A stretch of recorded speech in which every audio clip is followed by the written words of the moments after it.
ગામમાં કોઈ પણ બાંધકામ કરવાનું હોય, કોઈ મંડળીનું બાંધકામ હોય, મંદિર, મસ્જિદ, ચર્ચનું બાંધકામ હોય કે કોઈ સાર્વજનિક બાંધકામ હોય તો ગ્રામ પંચાયતને જમીન મળતી હોય છે અને તેવી જગ્યાએ એ બાંધકામ પૂરું પણ થઈ જતું હોય છે.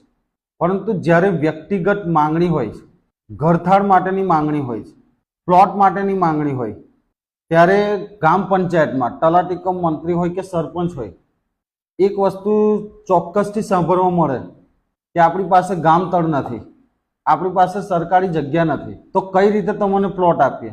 તો ગ્રામ પંચાયતમાં જે પણ પડતર જમીન હોય, સરકારી જમીન હોય, ખરાબાની જમીન હોય, એને ગામ તળમાં નીમ કરવાની ફરજ પડતી હોય છે અને એ કાર્યરીતિ ગ્રામ પંચાયતે કરવાની હોય છે.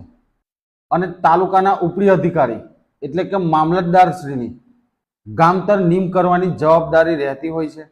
જે પણ દરખાસ્ત અને હુકમ કરીને કાર્યરીતિ કરવાની હોય એ રીતે થતી હોય છે.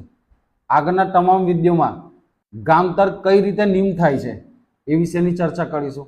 ધન્યવાદ. જય હિન્દ, જય ભારત.